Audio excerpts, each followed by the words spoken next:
على محمد صلى الله عليه وسلم. Assalamualaikum warahmatullahi wabarakatuh. Innal hamdalillah wassalatu wassalamu ala Rasulillah wa ala alihi wa sahbihi wa man tabi'ahum bi ihsan ila yaumil qiyamah. Terkhusus kepada seluruh para santriwati di Rumah Quran Ummu Khadijah yang ada di Cibubur, Kota Wisata, dan kepada seluruh para penuntut ilmu yang hadir pada kesempatan malam kali ini, yang semoga Allah rahmati dan semoga Allah kuatkan kita untuk menapak jalan kebenaran. Tidak pernah bosan para ulama mengatakan jalan kebenaran merupakan jalan yang panjang. Banyak di antara manusia ketika menapak jalan kebenaran yang bosan akan bosan, yang letih akan letih, dan tidak sedikit di antara mereka ada yang berbelok arah dan meninggalkan jalan kebenaran. Allah tidak mewajibkan kita sampai di ujung jalan kebenaran, tetapi Allah mewajibkan supaya kita mati di atas jalan kebenaran. Semoga Allah senantiasa memberikan jalan kebenaran pada setiap aktivitas yang kita lakukan. Kalaupun kita dokter yang berada di atas jalan kebenaran. Kalau kita seorang pebisnis, maka semoga kita seorang pebisnis yang berada di atas jalan kebenaran. Kalau kita seorang perawat, kalaupun kita seorang pedagang, apapun profesi kita dan latar belakang kita, selama kita di atas jalan kebenaran, maka itu merupakan sebuah karunia besar. Semoga Allah mengumpulkan kita di atas jalan kebenaran, walaupun memang jalan kebenaran itu merupakan jalan yang memiliki konsekuensi yang panjang dan memiliki konsekuensi yang banyak. Tapi kita tentunya tahu bahwasanya Allah itu sandaran bagi kita. Semoga Allah memberikan kepada kita jalan kebenaran.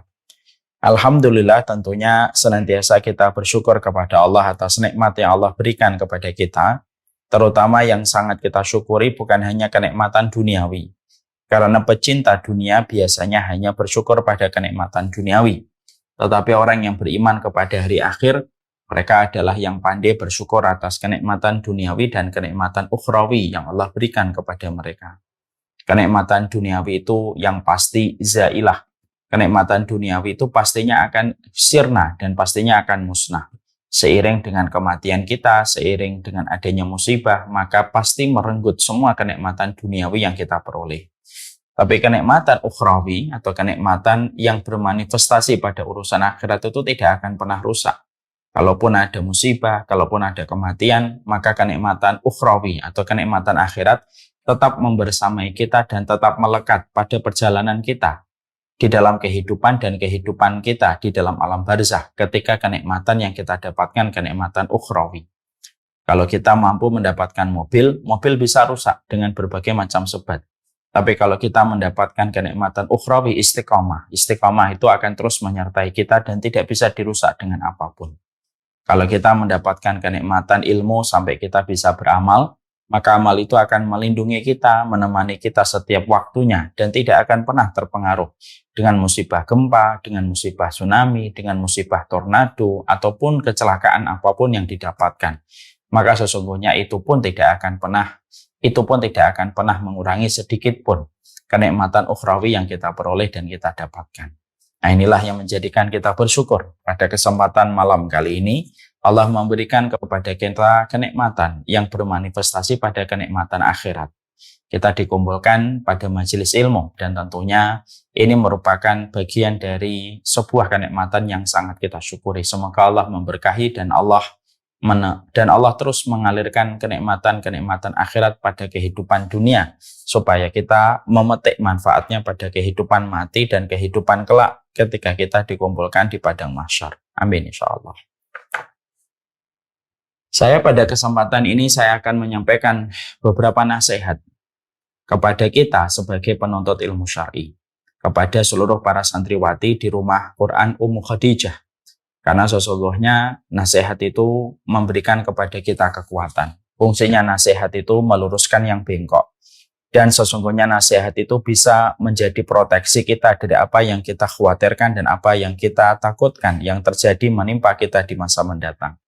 Kalau bukan karena nasihat yang disampaikan Allah, kalau bukan karena nasihat yang disampaikan oleh Rasulullah, tentunya kita tidak akan pernah tahu bagaimana kita melangkah dalam kehidupan dan bagaimana kita selamat dari berbagai macam lubang yang merusak kehidupan kita kalau kita tidak mendengarkan nasihat yang disampaikan oleh para ulama ketika mereka menyarikan semua perkataan yang datang dari Allah dan Rasul-Nya. Kita pun sama, bahwasanya pada kesempatan malam kali ini saya akan menyempurnakan sebuah nasihat yang sejatinya nasihat ini menyempurnakan kajian kita, yaitu ketika saya pernah menyampaikan materi tentang nasihat untuk para penghafal Al-Quran. Maka ini pun dapat dibilang menyempurnakan pada apa yang kita sampaikan pada pertemuan sebelumnya ketika kita menyampaikan tentang materi nasihat untuk para penghafal Al-Quran. Maka ini pun akan kita bahas bahwasanya pada kesempatan malam kali ini judul judul kajian kita adalah renungan untuk para penghafal Al-Quran. Inilah yang akan kita bahas pada kesempatan malam ini. Maka yang perlu kita ketahui bahwasanya kenapa materi ini perlu saya sampaikan untuk diri kami secara khusus dan untuk kita semuanya. Ini berangkat dari sebuah dalil yang kita harus pahami, dan dalil ini sangat mengkhawatirkan kalau tidak kita sikapi dengan ilmu dan tidak kita sikapi dengan ilmu dan tidak kita sikapi dengan kelapangan hati. Karena sesungguhnya dalil yang akan saya sampaikan ini merupakan sebuah perkara yang sejatinya objeknya itu adalah mereka yang menghafalkan Al-Quran. Bisa jadi saya, karena saya juga menghafalkan Al-Quran. Bisa jadi adalah para santriwati di rumah Quran Ummu Khadijah, karena kalian juga setiap harinya menghafalkan Al-Quran. Aktivitasnya menghafalkan Al-Quran dan objeknya adalah Al-Quran. Sekarang, apa dalil yang harus menjadi sebuah kewaspadaan kita? Maka dalilnya kita datangkan dari apa yang disampaikan oleh baginda Nabi Shallallahu Alaihi Wasallam dalam sebuah riwayat dari Abdullah bin Mubarak di dalam kitab Az-Zuhud, dan disampaikan pula oleh Imam Ahmad di dalam musnadnya, dan hadis ini datang dari Abdullah bin Amru. Qala Rasulullah Shallallahu Alaihi Wasallam, bahwasanya dari Abdullah bin Amru, beliau berkata bahwasanya Rasulullah Shallallahu Alaihi Wasallam itu bersabda. Apa sabdanya? Beliau mengatakan aksaru munafiki ummati qurra'uha. Bahwasanya Rasulullah Shallallahu Alaihi Wasallam beliau mengatakan sesungguhnya kebanyakan orang munafik pada umatku adalah mereka yang menghafalkan Al-Quran. Ini merupakan hadis yang disampaikan oleh Rasulullah. Aksaru munafiki ummati qurra'uha. Sesungguhnya kebanyakan munafiknya umatku ini adalah mereka justru yang datang dari orang yang menghafalkan Al-Quran.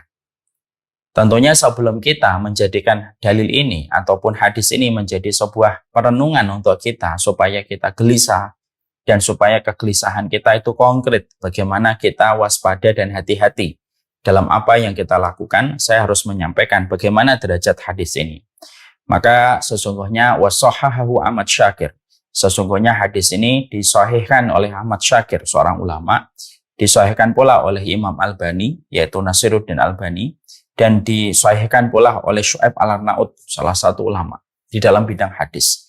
Jadi akhirnya setidaknya ada 3 ulama kontemporer yang mereka mumpuni di dalam keilmuannya dalam bidang hadis, yang mereka menghasankan dan mensahihkan hadis ini.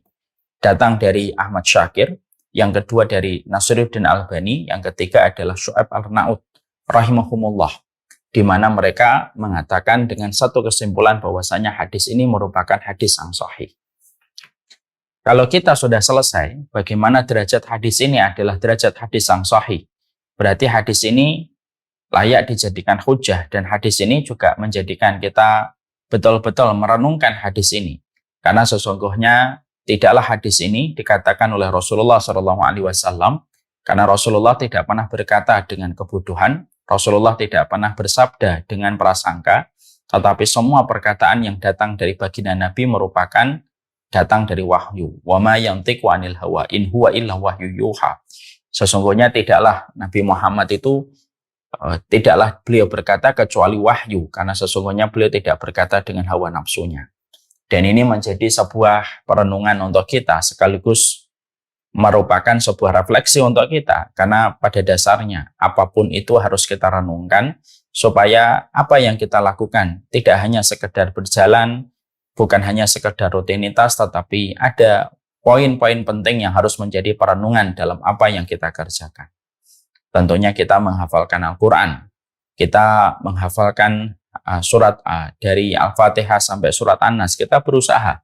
Dan itu yang kita lakukan setiap waktunya. Dan tentunya hadis ini memberikan kepada kita sebuah perenungan dan sebuah refleksi. Inilah bagaimana hadis ini harus membuat kita gelisah. Gelisah pada konteks yang positif, bukan pada konteks yang negatif. Gelisah yang melahirkan sebuah kesimpulan serta kewaspadaan, bukan menimbulkan sebuah kesimpulan yang salah. Jangan sampai orang ketika mendengar hadis ini, lalu akhirnya dia tidak mau menghafalkan Al-Quran. Lalu khawatir akan menjadi munafik, karena gara-gara kebanyakan munafiknya umat ini adalah datang dari mereka yang menghafalkan Al-Quran. Ini tentunya kesimpulan yang salah.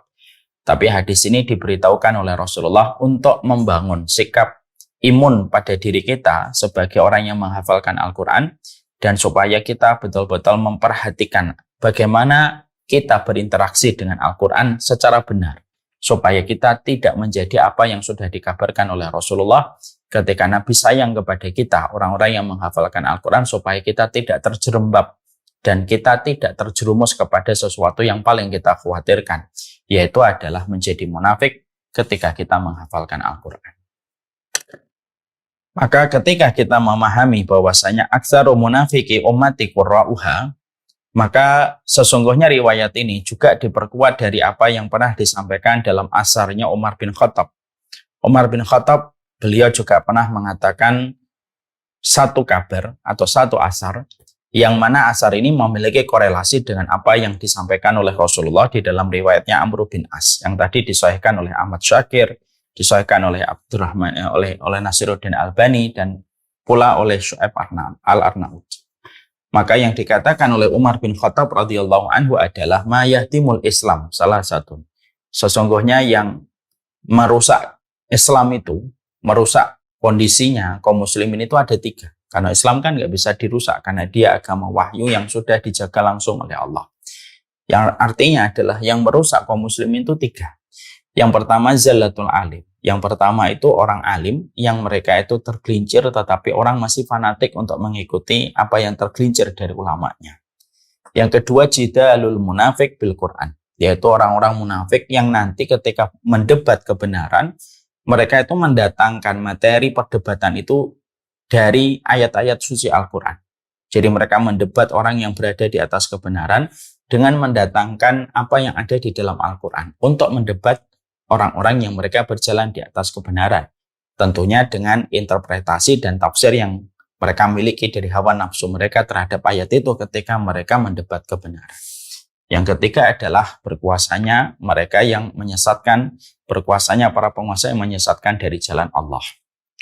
Maka di situ kita menjumpai, ini berkaitan pada poin yang kedua yang disampaikan oleh Umar bin Khattab, bahwasanya di antara hal yang merusak pada kehidupan Islam, kita akan sering menjumpai orang-orang yang mereka itu berdebat, yang mereka mendebat orang-orang yang berjalan di atas kebenaran, tetapi mereka ketika mendebat mereka yang di atas kebenaran, mereka menggunakan ayat-ayat suci Al-Quran. Dan ini menjadi satu tambahan korelasi. Apa yang disampaikan Umar bin Khattab memiliki korelasi dari apa yang disampaikan oleh Rasulullah. Aktsaru munafiki hadhil ummah qurra'uha. Sesungguhnya kebanyakan munafiknya umatku adalah mereka yang justru menghafalkan Al-Quran, mereka membaca Al-Quran, mereka menghafalkan Al-Quran, tetapi justru mereka menjadi munafik, dan itu merupakan perkara yang sangat kita khawatirkan. Setelah kita memahami ini, apa yang kita harus lakukan? Saya sebagai penghafal Al-Quran, walaupun belum hafal 30 juz, seluruh para santriwati yang ada di rumah Ummu Khadijah, kita juga semuanya menghafalkan Al-Quran. Apa yang harus kita lakukan supaya kita tidak menjadi objek dari hadis yang disampaikan oleh Rasulullah dalam riwayat Amr bin As yang tadi kita sebutkan dengan derajat hadis yang sahih? Maka setidaknya para ulama memberikan kepada kita beberapa hal atau beberapa nasihat supaya betul-betul kita tahu apa yang harus kita lakukan ketika kita berinteraksi dengan Al-Quran. Karena kemuliaan Al-Quran itu tidak akan ngefek. Kemuliaan Al-Quran itu tidak akan nyampe kepada kita kalau kita tidak berinteraksi dengan benar. Karena itu tergantung bagaimana kita mempergunakannya. Karena apapun itu tergantung man behind the gun. Kalau dalam bahasa Inggrisnya itu ya tergantung siapa yang ada di samping senjata itu. Kalau ternyata orangnya memang tidak tahu, ya tidak bisa mempergunakan dengan benar. Sama, Al-Quran itu merupakan mukjizat terbesar pada kehidupan manusia, tapi tergantung siapa yang memegang Al-Quran itu dan bagaimana interaksi dia kepada Al-Quran. Sehingga akhirnya ini menjadi sebuah refleksi kepada setiap mereka yang menghafalkan Al-Quran. Karena bagaimanapun Al-Quran itu bisa menjadi hujjatun lana, tapi bisa menjadi hujjatun alaina. Hujjatun lana adalah bisa menjadi pembela untuk kita, memberi syafaat untuk kita, memberikan tajul wakar untuk orang tua kita di satu sisi, tapi di satu sisi yang lainnya kita harus paham, bisa menjadi hujjatun alaina, bisa menjadi bumerang yang akan menenggelamkan kita, menghinakan kita, merusak keselamatan kita di pengadilan akhirat. Kalau kita tidak tahu bagaimana kita berinteraksi secara utuh dan benar kepada Al-Quran. Terutama ketika kita sudah diingatkan oleh Nabi, munafik kebanyakan datang dari mereka yang menghafalkan Al-Quran. Sekarang mari kita perhatikan apa poin satu persatu yang disampaikan oleh para ulama supaya hadis yang disampaikan oleh Rasulullah SAW kita mampu waspadai diri kita di sela-sela aktivitas kita yang primer untuk menghafalkan Al-Quran. Para ulama lalu mengatakan kepada kita, yang pertama, yang penting sekali adalah sesungguhnya para penghafal Al-Quran itu adalah orang yang harusnya paling dituntut untuk senantiasa menjaga keikhlasan hatinya ketika mereka menghafalkan Al-Quran. Ini sama dengan kita membahas karakter bagaimana para penghafal Al-Quran. Maka perenungan itu adalah sama, masih poin yang pertama itu tetap sama.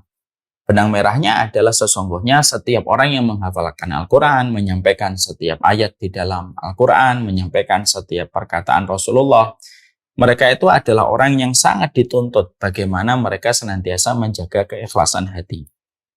Karena sesungguhnya ketika tergelincirnya hati manusia membawa beban Al-Quran, lalu niatan yang dia berikan ketika berinteraksi dengan Al-Quran ternyata punya niatan yang primer, punya niatan yang besar daripada niatan dia kepada Allah, maka sesungguhnya itu merupakan cikal bakal semua kerusakan. Kenapa? Semua biang dari kerusakan itu bermula dari hati dalam niat yang rusak. Kalau ini sudah rusak, seluruh kerusakannya akan menyertai. Dimulai dari step yang pertama, yaitu adalah kerusakan pada hati ketika menetapkan niat bahwasanya menghafalkan Al-Quran itu untuk apa. Kalau ada orang yang menghafalkan Al-Quran, dalam perjalanannya dia menghafalkan Al-Quran hanya sekedar tuntutan orang tua. Kalau dia menghafalkan Al-Quran sekedar supaya dia tidak ada sekolah umum yang dia tidak memiliki biaya, atau ketika dia menghafalkan Al-Quran, niatannya adalah untuk mendapatkan posisi tertentu dari semua niatan yang dimiliki olehnya ketika dia menghafalkan Al-Quran. Kalau niatan itu sudah salah, maka seluruh perangkat yang ada di belakangnya pun menjadi salah. Ya, tapi kalau dari pertama benar, niatannya betul-betul dia niatkan, dia tujukan niat itu adalah semata-mata karena Allah, niat yang benar, maka akan meluruskan apa yang salah pada proses ke belakangnya. Ketika niat itu benar, terkadang niat yang benar itu bisa menarik kembali para pelakunya untuk berjalan kembali di atas rel yang benar. Ketika dia memulai niatnya adalah betul-betul karena Allah. Ya, ini menjadi salah satu hal penting sekali. Makanya akhirnya orang yang menghafalkan Al-Quran dituntut untuk menjaga hatinya ekstra lebih besar daripada mereka yang tidak menghafalkan Al-Quran. Ya. Orang yang mereka itu menghafalkan Al-Quran harus betul-betul selesai dengan urusan duniawi. Dia sudah selesai dengan urusan tepuk tangan riuh manusia, dia harus selesai dengan urusan itu. Kalau dia belum selesai dengan urusan duniawi, dengan urusan pujian, dengan urusan tepuk tangan manusia, hati-hati. Karena sesungguhnya kalau belum selesai dengan urusan duniawi, belum selesai dengan urusan pujian manusia, maka sungguh Quran itu tidak akan memberikan kemuliaan apapun dan sedikit pun kepada mereka yang sudah berangkat dari niat yang salah. Nah, kita tentunya paham ya, munafik itu mereka menjadi munafik. Maka kata Imam Ibnu Katsir, salah satu di antara penyebab atau di antara sebab manusia menjadi munafik adalah ketika orang yang menjadi munafik itu adalah karena kecintaan kepada dunia. Ya. Makanya pada zaman Rasulullah, orang munafik yang ada di kota Madinah, itu sebenarnya karena duniawi. Dia tidak ingin membayar jizyah kalau dia masih dalam kondisi tidak beragama Islam, tapi dia juga tidak mau menerima Islam. Akhirnya pura-pura masuk Islam, tetapi sejatinya masuk Islam itu hanya untuk menjaga dunianya saja. Maka alasannya itu dunia. Dan inilah yang menjadi cikal bakal yang pertama. Bahwasanya kalau kita sebagai penghafal Al-Quran, sebagai seorang da'i, sebagai seorang mubalik, sebagai seorang mu'alim, maka tentunya menjaga niat itu merupakan sebuah perkara yang tidak boleh kita lelaikan setiap waktu, setiap hari. Bersamaan dengan ayat yang kita hafalkan, bersamaan dengan surat yang kita hafalkan di dalam hafalan-hafalan kita. Dan ini yang pertama. Dan ini sama dengan apa yang sudah kita bahas pada pertemuan sebelumnya tentang karakter para penghafal Al-Quran. Yang kedua, yang penting itu adalah bagaimana setelah kita betul-betul mengikhlaskan niat kita ketika menghafalkan Al-Quran, maka yang kedua adalah bagaimana betul-betul ketika kita menghafalkan Al-Quran, kita ini yang ketiga adalah kita itu harus menggunakan penafsiran yang benar. Jadi ketika kita berinteraksi kepada Al-Quran, jangan hanya berhenti ketika kita menghafalkannya, tapi juga berusaha dan dituntut, bukan berusaha, tapi dituntut bagaimana dia memahami setiap ayat yang dia hafalkan, supaya melahirkan tafsir yang benar, karena dengan tafsir yang benar itulah dia tahu maksud dari setiap ayat yang dia hafalkan. Jadi bukan hanya sekedar di permukaan menghafalkan Al-Quran, tetapi tidak mengerti makna dari apa yang dia hafalkan.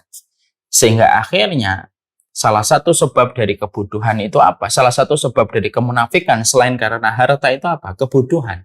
Dan salah satu kebuduhan yang sering menyeret manusia terjerumus dan terseret kepada penyakit kemunafikan, sadar atau tidak sadar, maka sesungguhnya kebuduhan terhadap ayat-ayat Allah dan kebuduhan terhadap petunjuk yang akhirnya pemikiran kita dirusak. Yang datang dari kaum yang tidak beriman yang memusuhi Allah dan Rasul-Nya ketika kita tidak memiliki fondasi yang kokoh di dalam kita menghafalkan Al-Quran, ketika kita tidak mengetahui bagaimana tafsirnya. Makanya tadabbur dan tafsir harus dilakukan setiap waktu. Tafsir, dibaca tafsirnya menurut tafsir-tafsir yang kita dapatkan dari kitab-kitab tafsir Al-Ma'surah, ya, Al-Ma'sur, ya. Lalu kemudian kita mentadaburi apa yang ada di dalam setiap ayat yang kita hafalkan. Kita tentunya mengetahui sihatul faham itu merupakan perkara besar. Dan sihatul faham itu adalah ketika kita menghafalkan Al-Quran, ketika kita berinteraksi dengan Al-Quran, kita tidak hanya dituntut membacanya, tapi dituntut mengetahui maknanya secara benar. Sebagaimana yang difahami oleh Nabi, sebagaimana pula yang difahami oleh para sahabat. Makanya kita tahu ya, apa yang terjadi ketika Syekhul Islam Ibnu Taimiyah itu mengatakan, Man fassarul Quran binghairi tafsiri sahabati faqad akhta'a fid dalil wal madlul. Siapapun mereka yang menafsirkan Al-Quran, membaca Al-Quran, tetapi tidak dengan tafsirnya para sahabat, ya, tidak dengan tafsirnya para sahabat, sebagaimana mereka mempelajari tafsirnya dari Nabi Shallallahu Alaihi Wasallam, faqad akhta'a fid dalil wal madlul, maka dia telah salah di dalam menetapkan dalilnya dan telah salah di dalam mengambil kesimpulan dari setiap dalil yang dia datangkan dari Al-Quran. Ini kan berbahaya. Makanya akhirnya penting sekali. Poin yang kedua bagi setiap para penghafal Al-Quran adalah tidak hanya berhenti. Ketika kita menghafalkan Al-Quran, maka pastikan bahwasanya kita senantiasa memberikan referensi yang benar di dalam menghafalkan, di dalam kita membaca tafsirnya. Supaya jangan sampai akhirnya kita terlalu berani kepada setiap makna, ya tajarra' ala nusus, kita terlalu berani sama setiap nas yang kita hafalkan, karena kita tidak menjadi tipe pembelajar yang terus belajar di dalam menghafalkan Al-Quran, tetapi mencukupkan hanya dengan hafalan saja. Ini sangat berpotensi besar. Orang yang menghafalkan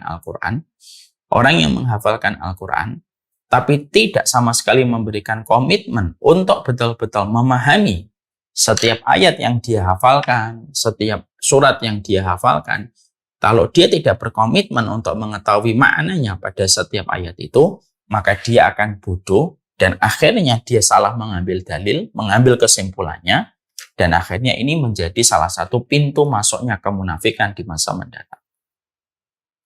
Makanya orang yang paling sibuk di dalam ilmu itu harusnya para penghafal Al-Quran. Kenapa? Dia sudah tidak punya waktu yang lain kecuali mereka terus berinteraksi dengan Al-Quran. Membaca tafsirnya, mentadaburi setiap ayat yang dia hafalkan.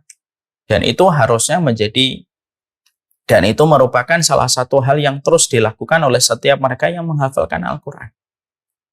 Karena apa? Orang yang menghafalkan Al-Quran itu belum tentu mereka akan selamat sampai dia memiliki pemahaman yang benar. Dan yang memiliki pemahaman yang benar pun belum tentu selamat sampai mereka memiliki hati yang bersih untuk mengamalkan setiap ilmu yang telah dia dapatkan dan dia hafalkan di dalam ayat suci Al-Quran. Makanya kan kita mengetahui apa yang disampaikan oleh Imam Ibnu Qayyim. Imam Ibnu Qayyim itu mengatakan di dalam kitabnya Madarijus Salikin, ada dua kenikmatan yang besar setelah kenikmatan Islam. Jadi kenikmatan itu, ada kenikmatan pertama yang besar itu kenikmatan Islam. Tapi ada dua lagi kenikmatan setelah kenikmatan Islam, kata Imam Ibnu Qayyim, yaitu adalah sihatul faham wa husnul qasdi. Yaitu yang pertama, yaitu adalah sihatul faham, pemahaman dia itu benar. Yang kedua, husnul qasdi, hatinya itu betul-betul murni, tidak ada yang diharapkan kecuali tujuannya, goalsnya cuma satu, membuat Allah itu ridho, bukan yang lainnya. Dua kenikmatan ini dua kenikmatan yang paling besar setelah kenikmatan Islam. Karena apa? Ada orang yang Islam tapi belum tentu mendapatkan kenikmatan sihatul faham, pemahamannya itu benar, dan belum tentu hatinya tertuju hanya kepada Allah semata dengan hafalan yang dia hafalkan dari Al-Quran atau ilmu yang dia dapatkan dalam ilmu. Makanya kalau ada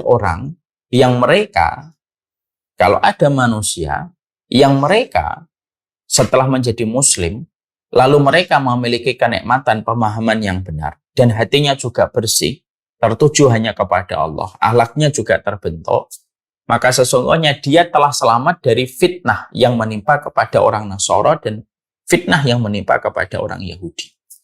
Fitnahnya orang Nasara itu apa? Punya hati yang baik, tapi tidak memiliki pemahaman kebenaran yang utuh dan benar. Mereka beramal, tapi ternyata amalan yang mereka lakukan tidak tertopang dengan referensi yang benar. Dan selamat dari fitnahnya Yahudi. Yahudi itu sifatnya apa? Yahudi itu sifatnya mereka adalah, orang Yahudi itu sifatnya mereka mengetahui ilmu yang benar tetapi tidak beramal dengan ilmu yang mereka ketahui.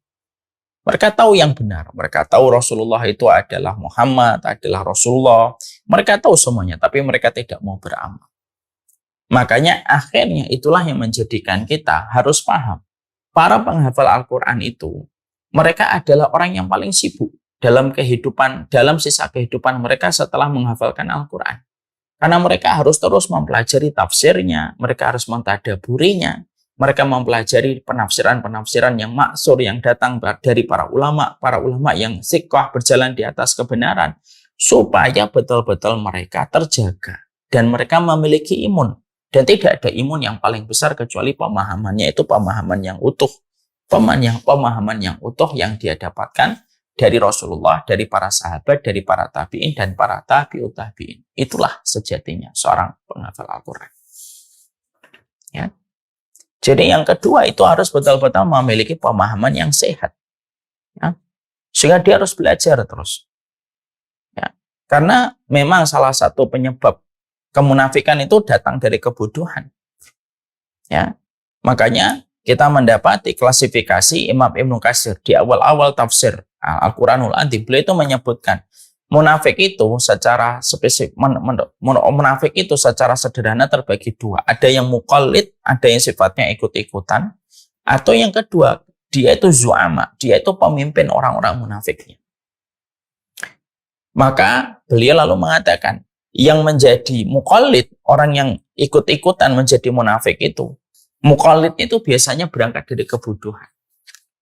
Karena apa? Kebodohan itu merupakan penyakit dan tidak ada obatnya kecuali adalah ilmu dengan pemahaman yang benar. Dan kita harus paham, wahai seluruh para santri, wahai diri saya, kita hari ini menghafalkan Al-Quran di masa fitnah. Di mana masa yang kita lalui adalah masa yang disebut oleh Nabi dengan masa duhaima. Sudah tahu kan? Masa duhaima. Masa duhaima itu sudah disampaikan oleh baginda Nabi. Masa duhaima itu adalah masa yang paling dekat dengan masanya Dajjal. Itu masa duhaima. Karena ada 3 masa fitnah. Ada fitnatu akhlas, ada fitnatu sarra, ada fitnatu duhaima. Fitnatu akhlas itu perpecahan dan pertikaian. Yang kedua fitnatu sarra, kelapangan. Jadi muslim itu dibuka oleh Allah semua kesenangan duniawi, materinya itu berlimpah dibandingkan 100, 200, 300 tahun sebelumnya. Sekarang itu berlimpah di mana setiap orang bisa menjadi kaya dari kalangan kaum muslim. Setelah itu muncul, nah maka yang terakhir ini, masa prakondisi munculnya Dajjal itu disebut dengan masa duhaima. Masa duhaima itu apa? Ciri khasnya itu susah untuk mengenali kebenaran. Ya. Dan ini berlaku untuk semuanya. Bahwasanya ketika kita berada pada masa duhaima, pada masa kegelapan yang menyelimuti, betul-betul gelap sekali kegelapan itu. Sehingga akhirnya banyak mereka yang terjerumus, terjerembab kepada kemunafikan, kepada perkara syubhat dalam kehidupan. Maka sesungguhnya ya karena memang gelap. Mengenali kebenaran tidak segampang sebelum masa duhaima itu menjelang datang. Dan ini masa paling ujung sebelum nanti ketemu dengan Dajjal. Karena setelah masa duhaima selesai, maka masa setelahnya itu adalah masa Dajjal. Makanya ketika kita menghafalkan Al-Quran, harus betul-betul belajar untuk menghafalkan Al-Quran, membuka tafsirnya, bagaimana penafsiran yang benar, supaya kita tidak mudah untuk kagum melihat apa yang di sosial media, ada seseorang yang menyampaikan dalam bentuk retorika yang bagus, yang kalau kita tidak berhati-hati bisa menjadikan apa yang kita hafalkan lalu akhirnya menjadi pembenar dari sebuah kesalahan kita secara tidak sadar, dan ini kita berlindung darinya. Makanya harus betul-betul kita itu memiliki pemahaman yang benar. Dan pemahaman yang benar adalah yang kita ambil dari para ahlul ilmi yang siqoh. Yang mereka berjalan di atas kebenaran, mereka siqoh di atas jalan kebenaran, mereka mengamalkan agama sebagaimana yang diamalkan para sahabat Nabi ketika mereka mempelajari ilmu dari baginda Nabi, langsung dari baginda Nabi SAW. Makanya kita harus mengingatkan apa yang dikatakan oleh Imam Malik bin Anas, inna hadal ilm lahmuka wa damuka wa anhu tusalu yaumal qiyamah. Sesungguhnya persoalan ilmu itu persoalan darah dan daging kamu. Inna hadal ilmu agama itu persoalan. Inna hadal ilm lahmuka, dagingmu, wa damuka, darahmu, wa anhu tusalu yaumal qiyamah. Sesungguhnya darahmu dan dagingmu itu ditanyakan oleh Allah. Fangdur amman ta'khudunahu. Maka lihatlah dari mana kamu mengambil ilmu. Saya ingin kepada diri saya dan kepada semuanya, bahwasanya penuntut ilmu itu harus betul-betul kokoh dia. Ibaratnya pohon yang besar, yang berdiri di pinggir hutan ataupun di tengah hutan, yang telah berakar ratusan tahun. Maka begitu sulit untuk merobohkan pohon ini. Kenapa? Karena akarnya menghujam. Jadi tidak boleh seorang penghafal Al-Quran itu generasinya ikut-ikutan. Dia ngikut sana, apa yang trending ngikut, apa yang didapatkan dari seseorang itu langsung diikuti tanpa dia memiliki kekuatan yang mengakar pada dirinya ketika dia menghafalkan Al-Quran. Kenapa? Hati-hati. Karena ketika kalian menghafalkan Al-Quran, banyak orang yang akan mendekati kalian, yang ternyata terkadang mereka merasa lebih memiliki harta dan jabatan daripada kita. Lalu mereka akan memanfaatkan untuk kepentingan secara sepihak dalam diri mereka. Dan akhirnya bisa mengubah bagaimana referensi kita terhadap apa yang kita dapatkan ketika menghafalkan Al-Quran. Makanya fokus. Yang kedua, kalau kita menghafalkan Al-Quran, ketika kita belajar dari apa yang dikatakan oleh Rasulullah dalam riwayat Abdullah bin Amr bin As, aksaru munafiki hadhil ummah qurrauha, kebanyakan munafiknya umat ini adalah para penghafal Al-Quran, maka itu melahirkan sikap dan komitmen kuat menghafalkan Al-Quran itu betul-betul berakar pada referensi yang benar.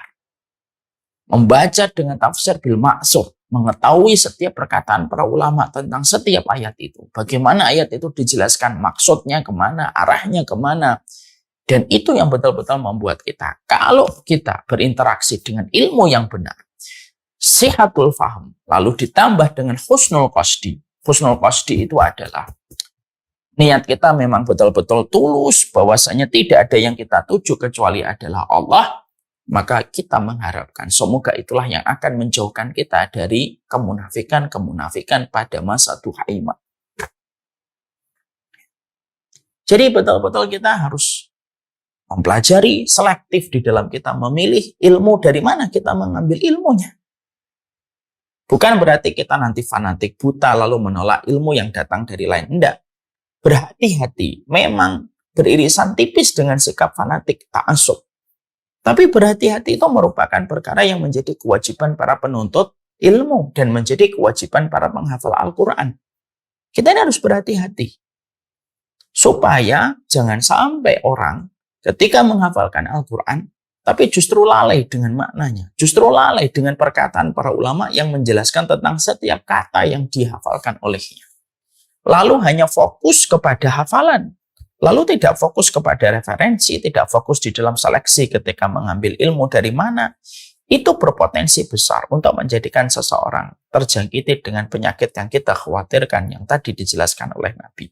Munafik tanpa sadar. Ya. Maka ini yang kedua yang kita harus paham, sihatul faham. Ya. Poin yang pertama, husnul qasdi, hatinya ikhlas tertuju hanya kepada Allah.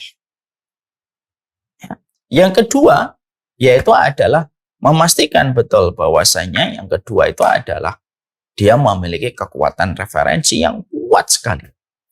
Kalau yang pertama hatinya sudah ikhlas, yang kedua referensinya sudah betul sebagaimana diajarkan dan disampaikan oleh baginda Nabi kepada para sahabat. Insya Allah ini merupakan sebuah imun, sekaligus imun ini memberikan proteksi untuk kita dari berbagai macam hal yang kita khawatirkan ketika kita sedang sibuk menghafalkan Al-Quran.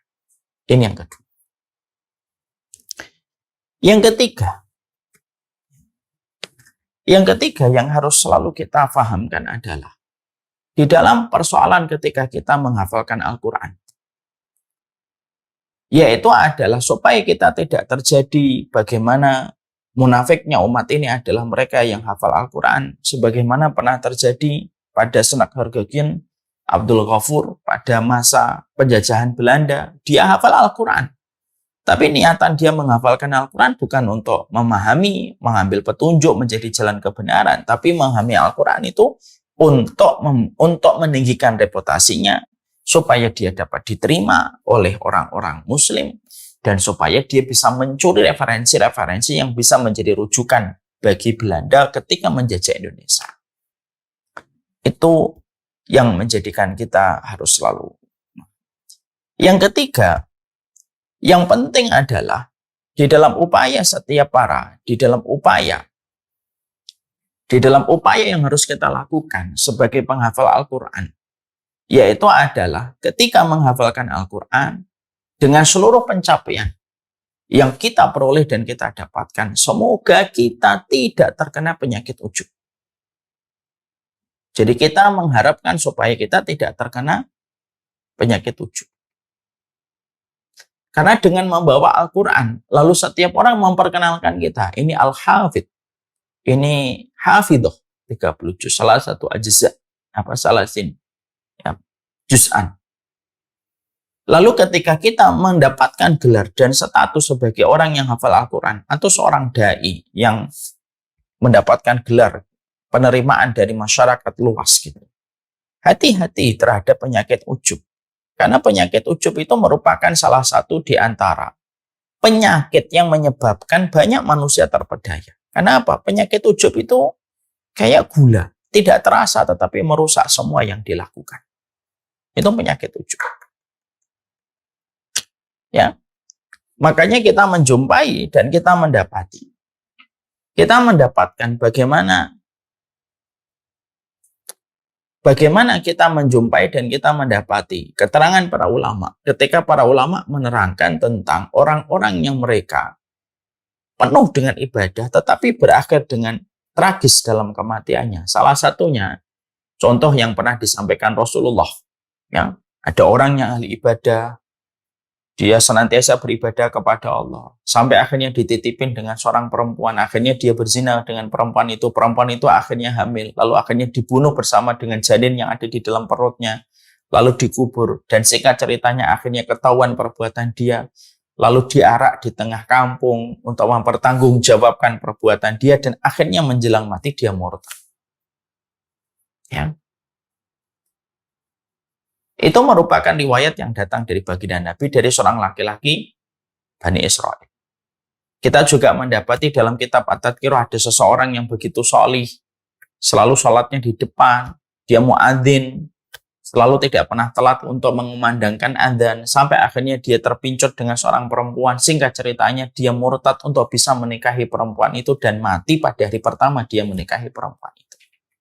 Para ulama itu lalu mengatakan benang merah yang menyamakan. Kenapa ada 1, 2, 3 ahli ibadah yang matinya justru dalam kondisi murtad?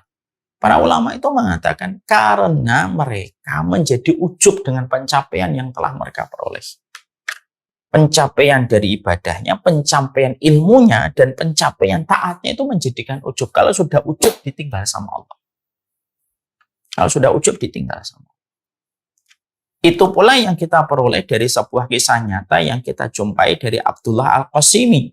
Mungkin para santriwati tahu Abdullah Al-Qasimi, seorang ulama besar, ulama yang pernah mendapatkan laqab, ya, mendapatkan sebutan dan gelar, yaitu adalah Ibnu Taimiyah fi hadzal asr. Beliau itu adalah Ibnu Taimiyah zaman ini.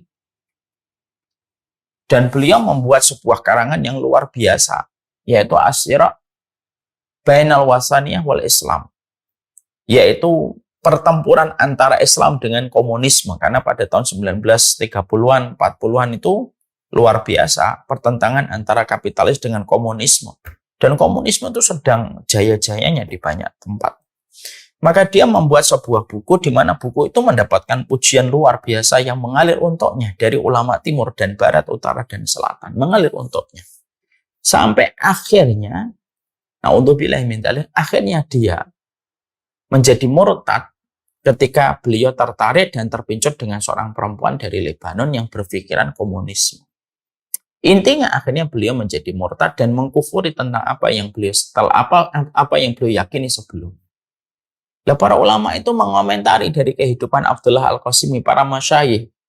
Ketika mereka mengomentari Abdullah Al-Qasimi, maka sama dengan komentarnya para ulama salaf dulu ketika mengomentari kisah-kisah orang-orang yang solih tetapi matinya dalam kondisi hina dan tragis. Apa itu korelasi benang merahnya? Benang merahnya itu ujub. Benang merahnya itu ujub. Orang yang menghafalkan Al-Quran, ketika dia akhirnya diketahui hafalan Al-Qurannya, lalu mendapatkan gelar Al-Hafidh. Ini Hafidhah 30 juz. Ini Hafidhah 1 tahun. Ini Hafidhah 8 bulan. Ini Hafidhah 6 bulan. Di satu sisi itu merupakan sebuah karunia besar yang Allah berikan kepada anti ketika menghafalkan Al-Quran dalam masa yang sangat singkat. Tapi di satu sisi hati-hati. Kalau kita tidak waspada terhadap apa yang diperkenalkan orang tentang diri kita, lalu menjadi ujub. Lah ujub inilah yang bisa membuka semua kerusakan-kerusakan yang ada setelah niat yang rusak. Makanya yang ketiga, yang penting adalah supaya kita tidak terjerumus kepada kemunafikan. Karena kemunafikan itu kalau orang sudah ujub, lalu bangga dengan pencapaian dirinya, dengan hafalannya, dia akhirnya susah menerima nasihat. Tidak mau dibenarkan kalau salah. Akhirnya merasa setiap perkataannya dan perbuatannya pasti benar. Lah ini berpotensi besar untuk menjadi bibit-bibit kemunafikan. Kalau tidak kita sikapi dengan hati yang sangat waspada tentang itu. Ya. Makanya akhirnya jangan sampai ada kesombongan dan jangan sampai ada sebuah perasaan ujub terhadap apa yang telah kita capai. Karena bisa jadi kemunafikan yang menimpa kepada para penghafal Al-Quran itu bisa jadi bermula dari banyak sebab. Bisa jadi karena niat yang salah dari awal. Bisa jadi karena lemah referensi ketika tidak memiliki pemahaman yang utuh menghafalkan Al-Quran dalam tafsir setiap ayat yang dihafalkan. Atau bisa jadi membuka pintunya itu dari perasaan ujub dari apa yang dia telah capai ketika menghafalkan Al-Quran. Ya, makanya akhirnya betul kalau kita menjumpai apa yang dikatakan, oleh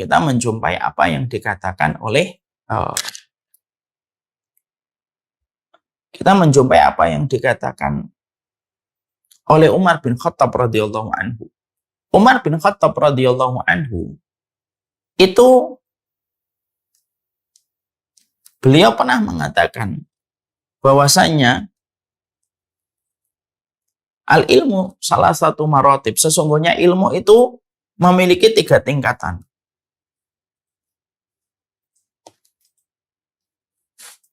Ilmu itu memiliki 3 tingkatan. Salah satu maratib. Faman dakhalaha fi syibril awal. Maka sesungguhnya ketika dia itu baru masuk yang pertama, dia sombong. Kalau dia masuk kembali, maka sesungguhnya dia nanti akan menjadi tawadhu setelah masuk ke fisyibrisani. Maka dia itu nanti menjadi orang yang tawadhu. Kalau dia terus mencari ilmu dengan jujur, maka dia akan sadar. Ya'lam annahu ma ya'lam. Dia baru akan sadar bahwasanya dia itu belum tahu apa-apa. Ya. Maka akhirnya disitulah kita mendapati bahwasanya yang kita jumpai adalah inilah pentingnya kita untuk menjaga diri kita dari sifat tawadhu. Untuk menjaga diri kita dari sifat ujub dan takabur. Ya. Karena ini yang kita khawatirkan, ini ngerusak. Akhirnya kemuliaan Al-Quran itu rusak. Sebagaimana besi, sekuat apapun besi, kalau sudah kena air, kena hujan, kena panas, dia akan kena karat. Yang menghancurkan besi itu karatnya. Siapapun orang yang menghafalkan Al-Quran dan berusaha untuk menjaga hatinya, maka dia telah menjaga hatinya dari karat sebagaimana besi itu bersih dari karat ketika dibakar dengan api. Karena fungsinya api itu membakar karat. Dan itulah yang harusnya kita selalu waspadai pada apa yang telah kita capai. Apa yang telah kita capai dalam dakwah, apa yang telah kita capai dalam taklim, apa yang telah kita capai dalam proyek-proyek dakwah besar ketika berkaitan tentang program masjid, ataupun pencapaian kita ketika menghafalkan Al-Quran itu jaga diri dari ujub. Dan khusus untuk para penghafal Al-Quran, jangan ujub. Kalau sudah dipanggil Al-Hafidh, kalau sudah dipanggil Hafidhah, kalau sudah mendapatkan komentar orang, Masya Allah. Maka kita tidak anti dengan kalimat itu ketika orang itu memuji. Tapi waspada itu lebih penting. Kalau kita menyadari betapa pintu ini bisa merusak apa yang telah kita usahakan sepanjang kita menghafalkan. Jangan ujub. Ini yang ketiga. Yang keempat, supaya kita betul-betul tidak terkena dengan apa yang dikatakan oleh Rasulullah, aksaru munafiki hadil ummah qurra'uha. Kebanyakan munafik umat ini adalah para penghafal Al-Quran. Yang keempat adalah hati-hati kalau kita sudah memilih seorang teman. Hati-hati dengan pemikiran-pemikiran yang menyimpang. Dari pemikiran pluralisme, sekulerisme, hati-hati. Dari pemikiran-pemikiran yang menyimpang. Kenapa? Kadang-kadang ada orang yang berjalan lurus, tapi karena dia mendapatkan input dari circle-nya yang tidak baik, kebaikan yang dia sudah jalankan di dalam perjalanan hidupnya itu bisa rusak karena pengaruh orang yang di sekitarnya. Mari kita belajar dari kisahnya Abdurrahman bin Muljam. Seorang Abdurrahman bin Muljam itu hafal Al-Quran. Dia bergelar mukri. Ya. Dia bergelar mukri. Orang yang direkomendasikan oleh Umar bin Khattab untuk bisa mengajarkan Al-Quran. Gelarnya itu mukri. Dia dapat surat. Ya. Pada zaman Umar bin Khattab, Abdurrahman bin Muljam ini orang baik. Dia adalah orang baik. Maka ketika Abdurrahman bin Muljam orang yang baik, tapi kenapa dia menjadi eksekutor untuk menjadi pembunuhnya Ali bin Abi Thalib? Karena beliau bersinggungan dengan pemikiran yang berbahaya, yaitu pemikiran untuk mengkafirkan sebagian muslim yang tidak sesuai dengan jalan berpikirnya orang-orang Khawarij ini. Lah, sebenarnya dia sudah lama ingin membunuh orang-orang yang dianggap tidak sesuai dan tidak menjalankan hukum Allah. Karena orang Khawarij ini gampang sekali untuk mengatakan kafir kepada orang dengan alasan tidak menjalankan hukum Allah. Maka sebenarnya pemikiran dari Abdurrahman bin Muljam itu sudah sempat mereda. Tapi akhirnya pemikiran itu akhirnya naik kembali. Ketika dia jatuh hati kepada seorang wanita yang bernama Fitom. Yang terkenal sekali dengan kecantikannya. Dan Fitom ini memiliki akar permasalahan yang sama. Bahwasanya dia itu mengkafirkan sebagian para sahabat. Salah satunya Muawiyah, sahabat Ali bin Abi Thalib, Amr bin As, ya. Abu Musa al-Asy'ari itu dikafirkan oleh mereka. Maka ketika Abdurrahman bin Muljam lalu bersinggungan kembali dengan Fitom, dan Fitom itu ketika akan dilamar oleh Abdurrahman bin Muljam, dia memberikan syarat. Selain mahar duniawi, dia juga memasukkan materi pembunuhan Ali bin Abi Thalib sebagai bagian dari mahar yang harus didapatkan oleh Fitom. Akhirnya keinginan dia untuk membunuh Ali itu semakin besar. Disebabkan karena interaksi.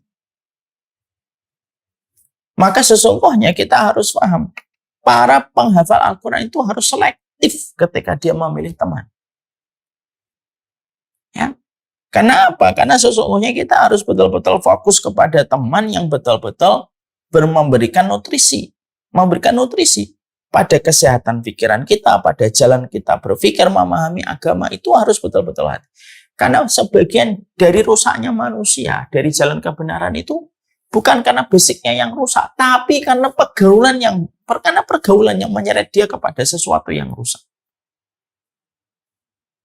Ya. Maka belajar dari kisahnya Abdurrahman bin Muljam, orang yang hafal Al-Quran, mukri, diberikan gelar oleh Umar bin Khattab radhiyallahu anhu, tapi menjadi eksekutor pembunuh Ali. Kita belajar betul itu karena salah satunya karena pengaruhnya Fitom, seorang perempuan yang merasuk kepada pemikirannya Abdurrahman bin Muljam dan memasukkan mahar untuk membunuh Ali, dan dia eksekusi Ali bin Abi Thalib. Maka disitulah kita akhirnya memahami untuk menjadikan kita waspada terhadap apa yang tadi dikabarkan Nabi tentang munafiknya umat ini adalah mereka yang menghafalkan Al-Quran kebanyakan, yaitu adalah selektif kita memilih.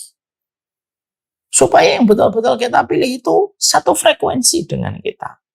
Yang mengingatkan kita menghafalkan Al-Quran. Yang mengingatkan kita untuk mengambil setiap tafsirnya dengan tafsir-tafsir yang dipahami oleh para sahabat.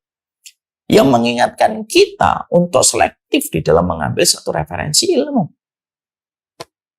Karena bisa jadi rusaknya orang yang menghafal Al-Quran itu dari kondisi orang di sekitarnya.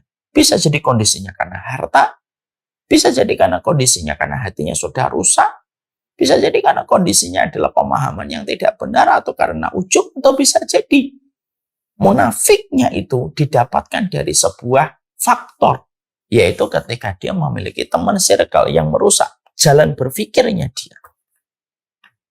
Lalu akhirnya dia mengikuti itu. Banyak orang yang hafal Al-Quran dikisahkan, kalau saya pernah mendengar di teman-teman INSIS itu, diceritakan banyak orang yang mereka berangkat dari pondok dalam kondisi polos, baik gitu, terus keluar negeri. Terus akhirnya dia menjadi orang yang gumun, orang yang suka terlalu kagum gitu dengan pemikiran-pemikiran. Lalu akhirnya apa? Dia begitu akhirnya gampang untuk meninggalkan Al-Qur'annya, lalu untuk merespon setiap apa yang didapatkan barusan itu. Ketika karena apa? Ya karena kekagumannya. Disebabkan juga mendapatkan circle yang negatif dia. Dan itu menjadi salah satu di antara penyebab. Makanya penting sekali. Orang yang menghafalkan Al-Quran itu harus betul-betul mereka itu selektif di dalam memilih teman circle-nya. Teman circle-nya itu yang saya maksudkan itu ring satunya. Itu betul-betul harus membawa frekuensi keilmuan. Membawa frekuensi ketakwaan yang sama. Itu circle 1.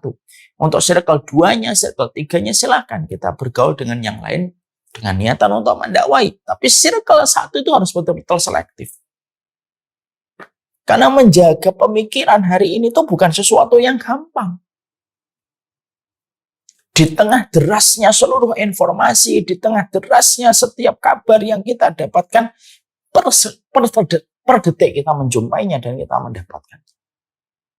Maka akhirnya, poin penting supaya kita merefleksi dari hadis Nabi tadi adalah pastikan kita itu memiliki circle yang betul-betul positif dan satu frekuensi dalam referensi keilmuan kita di dalam menghafalkan Al-Quran. Ya, itu yang keempat. Yang kelima, yang penting sekali untuk refleksi para penghafal Al-Quran. Ya. Orang yang menghafalkan Al-Quran itu adalah orang yang senantiasa harus memiliki tirakat yang kuat, memiliki mujahadah.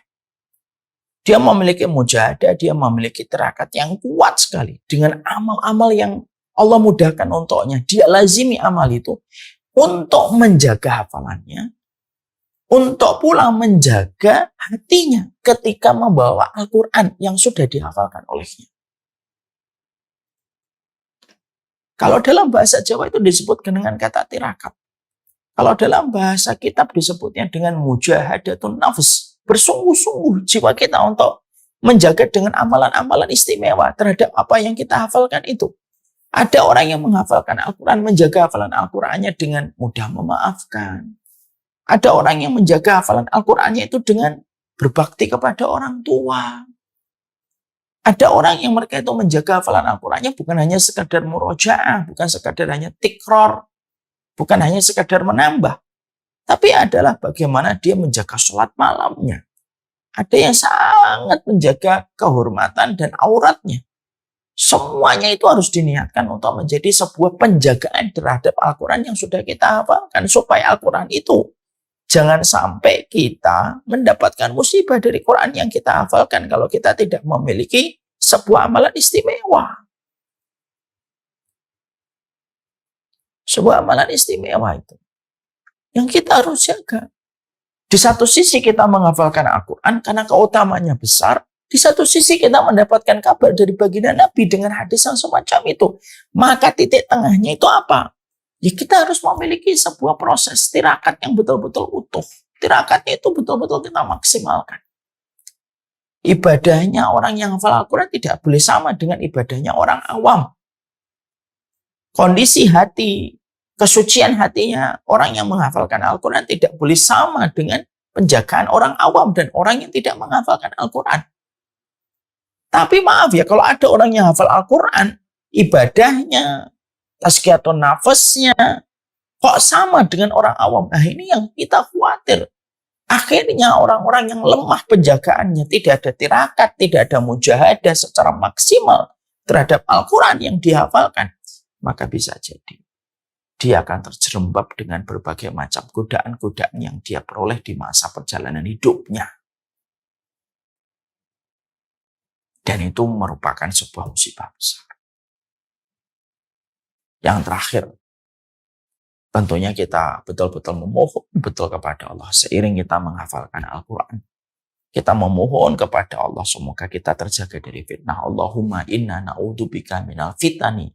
Allahumma inna a'udzubika minan nifaq. Allahumma inni a'udzubika minal fitani ma dhahara minha wa ma batan. Inilah refleksi dari sebuah Hadis yang disampaikan oleh Nabi dengan derajat yang sahih. Aksaru munafiki hadil ummah qurra'uha. Kebanyakan munafiknya umat ini itu adalah yang mereka hafal Al-Quran. Jagalah hati kita, niat kita. Jagalah pemahaman kita. Selektif di dalam mengambil guru yang betul-betul menyampaikan kepada kita keilmuan secara. Jaga diri dari penyakit ujub. Karena ujub itu terhadap pencapaian dari apa yang telah kita peroleh dan telah kita dapatkan bisa mendorong dan menjerembabkan manusia kepada penyakit kemunafikan.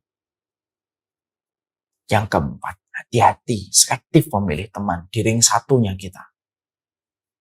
Karena bisa jadi karena ulah seseorang yang kita kagum kepadanya, lalu akhirnya kita secara tidak sadar mengikuti, lalu kita mengadopsi pemikirannya, lalu kita meninggalkan apa yang sudah kita hafalkan di dalam Al-Quran. Fitom, seorang perempuan, bisa menjadikan Abdurrahman bin Muljam menjadi eksekutor Ali bin Abi Thalib. Dan yang terakhir, banyak-banyaklah berdoa dari penyakit kemunafikan. Karena hadis yang disampaikan oleh Rasulullah SAW. Semoga ini perenungan untuk kami, untuk kita, untuk semua. Karena sesungguhnya kita sedang menghafalkan Al-Quran. Semoga Allah menjaga hafalan Quran kita. Semoga kita di dalam menghafalkan Al-Quran tidak hanya sama ziyadah. Tidak hanya fokus sama tikrar. Tidak hanya fokus sama murojaah. Tapi fokus dan waspada terhadap kabar yang disampaikan Nabi. Munafik kebanyakan umat ini justru datang dari orang yang menghafalkan Al-Quran. Sallallahu alaihi wasallam. Semoga Allah memberikan kekuatan untuk kita dan menjaga kita dari keselamatan. Ini sekaligus tambahan suplemen, ya, tambahan dari materi, keluar dari materi kitab. Semoga materi ini bisa menambahkan kepada kita semangat dan kewaspadaan serta kehati-hatian di dalam menghafalkan Al-Quran.